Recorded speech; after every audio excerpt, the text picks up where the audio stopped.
Well, first question, Joe on the left side, second row.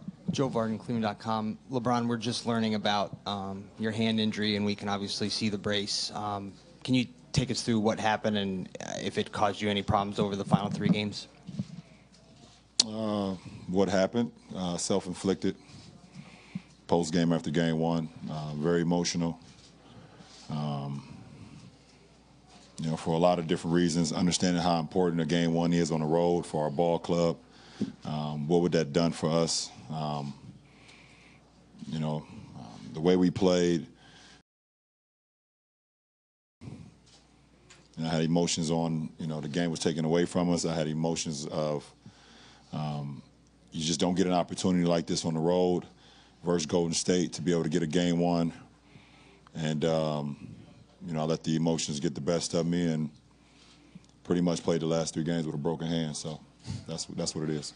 And then I recognize the finals just ended, but I know you're ready for these questions. Do you feel like you've played your last game for the Cavs?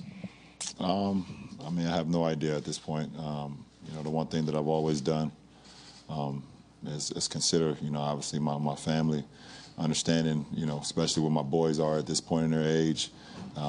They were a lot younger. The last time I made a decision like this 4 years ago, you know, I got a teenage boy, a preteen, and a little girl right now that wasn't around as well.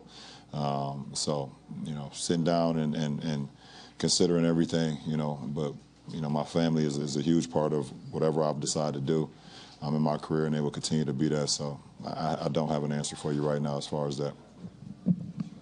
Tim, all the way in the back. LeBron, 2 questions. One, all the way in the back.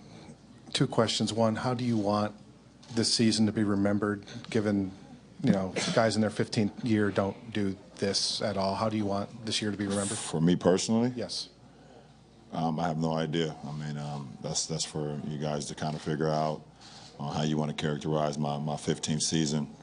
You know, it's definitely been a whirlwind. It's been ups and downs. It's been good. It's been bad. You know, for me, I just try to be consistent throughout the course of the season, be the leader I know I can be for this ball club, for this franchise every night, no matter what was going on from the outside or the inside, and you know, be reliable every single day, showing up to work every single day, putting in the work, and you know, grinding every single day. So, you know, I have no idea how the story will be talked about in my season, but you know, that's not. I know I punch the clock in every single day, and that's for me. And I understand that, and I'm okay with that. And to kind of follow up on one of Joe's questions, you've gone through this dance that's coming this summer. You've gone through this a few times. Do you anticipate this just because of, like you said, the family and, you know, your kids going into high school and your age and all those things? Do you anticipate this summer being the toughest as far as deciding what the right path for you is? No, I felt like 10 was the toughest. I know you have no way to know yet whether your time here is over or not, but I'm wondering what playing with the word Cleveland across your chest has meant to you for this second run. Well, I mean, at the end of the day, you know, I came back because I felt like I had some unfinished business, you know, and, you know, to be able to be a part of the championship team 2 years ago with the team that we had and in the fashion that we had is something I will always remember. Obviously, I think we all remember that. I mean, it ended the drought for Cleveland. It was 50-plus years. I think we will all remember that in sports history. So, you know, when you have a goal, I think any individual, anybody, male, female, whoever the case may be, when you have a goal and you like seek that goal out and you dream about that dream and you put everything you can to. Guys like this brace, huh? Guys like this cast, huh? You want me to sit right here for it?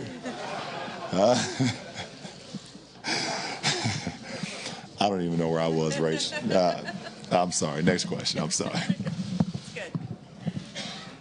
Dave, standing on the left.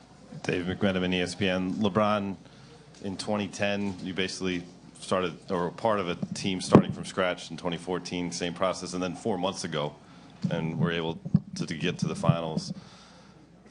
If you had to do that again in your career, you know, basically start a team from scratch, what have you learned from this year that, you know, you had a different team in February from what you're playing with in the finals? Well, it's definitely not the most comfortable thing, you know, to start a team from scratch because the most important is health, because you need to build chemistry so fast and camaraderie so fast on the floor. And if you have multiple injuries or you have multiple bodies out, when you're starting fresh, it's too hard. And I think, with this season, that's what you kind of saw. The difference between this season and the difference between my first year in Miami, we didn't have many injuries at all. We were definitely fresh together, but myself and D. Wade and Bosh, UD, Mike Miller had a few injuries, but Chalmers was available, and pretty much our team, we were pretty solid as far as not being injury prone. Obviously, my first year back here, we were headed in the right direction, and then we hit the postseason, and Kev has a separated shoulder with the tie with Olenek, and then Kyrie, goes down in the first or second possession in overtime of Game 1 in the finals. So I mean that's just huge. So being a part of the start fresh mode is something that you definitely don't want to be a part of. It's has its pros and it definitely has its cons. Jason up here. Athletic. When you tell Rachel you came back as unfinished business, does one championship finish that business? I mean, that's a trick question at the end of the day, and I'm not falling for that. It's not a trick. No, yes, it is. I mean, for me, I still have so much to give to the game, and like I said, when you have a goal and you're able to accomplish that goal, it actually, for me personally, made me even more hungry to continue to try to win championships, and I still want to be in championship mode, and I think I've showed this year why I will still continue to be in championship mode. And when you came back in 14 and we did the thing at InfoCision, understanding things can change in 4 years, but you said you don't plan on going anywhere, you can't go through this again. What did you mean by that, and what's this process like, this free agency process of having to make a decision of where? Can you just take us through, shed some light on what that process is like? Well, I mean, I'm not going to take you throughout the whole process. That's not fun.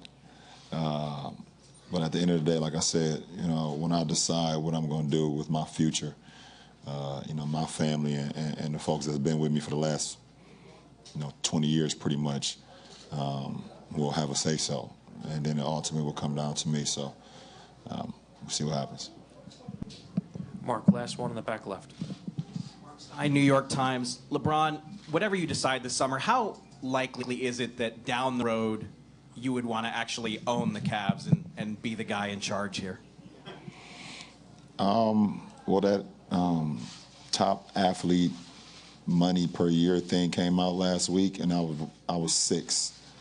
So I'm in no way, shape, and form putting myself in a position right now to own a team. I think Floyd was one at like 252. Obviously I don't have a boxing hand. So boxing won't be the sport I'll be going to. I don't know. I mean, at the end of the day, Mark, I think for me, staying around the game, being around the game, will be something I'll probably do for the rest of my life. Either, while I'm playing for this, this later stage of my career, people in the NBA, or whatever the case may be. But I got 2 boys that play the game as well, so I don't know. I can't predict the future on ownership and things of that nature. But I have a lot of knowledge of the game. I understand talent. I know talent. But I know the right questions to ask certain guys and see if they're smart enough to actually think the game as well. So we'll see what happens. Thank you, LeBron. Appreciate it.